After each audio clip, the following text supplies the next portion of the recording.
Leah Jackson from G4TV.com, and today we're at Major League Gaming's first Pro Circuit event of 2011 in Dallas.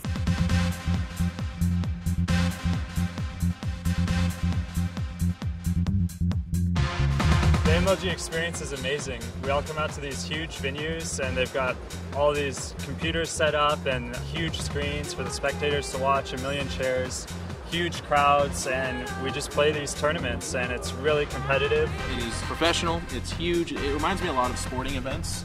The fans line up, the people get really excited, there's autographs being signed. I've only been to one MLG so far, but I think compared to other events, it's like my favorite tournament series so far.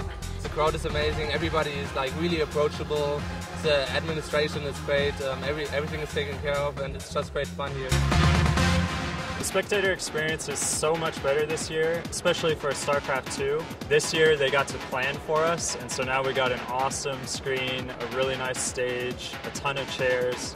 The crowd just loves it. Last time was the first time StarCraft 2 was in MLG, and there was simply not enough seats. There's so much more room for spectators, there's seats instead of the benches, so that was great.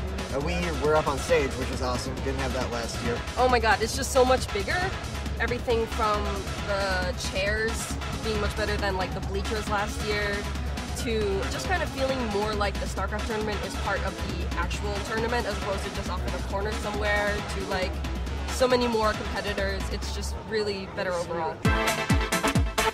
Being a pro at MLG is pretty cool. It can be kind of hectic though, because you know, if you're kind of famous and you get stopped a lot for autographs, and it's hard to focus just on the competition. MLG and other American events are by far the best fan reception I get anywhere. Europe is pretty good. Korea, there's a lot of fans, but they're really shy. But here, really, you get people constantly coming up to you asking for autographs or pictures, anything like that. A lot of these players have really strong fan bases, and they're used to going to all these events and like watching all of these players' replays.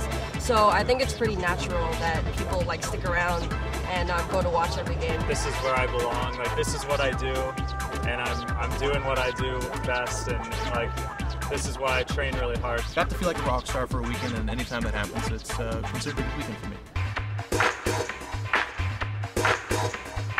I train just by doing regular practice, 6 to 8 hours a day, and I don't really do anything specific. It's kind of tricky for these tournaments because you can't prepare for specific people. I usually just go into the tournament with a very open mind, try to adapt to my opponents and not have too much of over-prepared plan. Just go into it and try my best and see what my opponent does. One of the most important matches for me was the first one right out of the gate with Slush. He's a very hard Zerg in the sense that he doesn't play standard.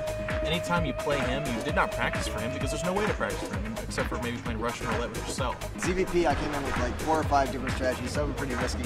Just because I feel the matchup is really difficult right now. I had the Broad Roach Rush I used a couple of times. The Hydra Rush I beat Huck with on test mode. Also a Ling Bailing strategy with a lot of drops. I showed that a little versus Kiwi and versus Huck in the initial series. I try not to get in these mind games about what people have done before, what I think they might do. I just play the game itself, and focus on that. But in the end, it all came down to Dignitas Naniwa, who went 26-2 to take the entire tournament.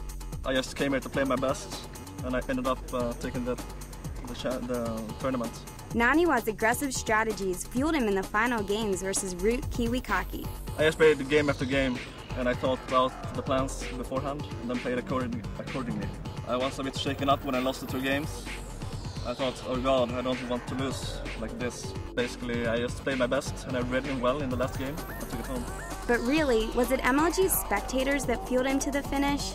In the final, I love it. It's extremely exciting to play in the final with a huge audience. There's a lot more spectators, which makes it a lot more fun. After each game I can hear a big roar, so that's always extremely exciting. Naniwa won this round of MLG, but next time it's anyone's game. So there you have it. I'm Leah Jackson, and keep your eye on G4TV.com for more coverage from MLG Dallas 2011.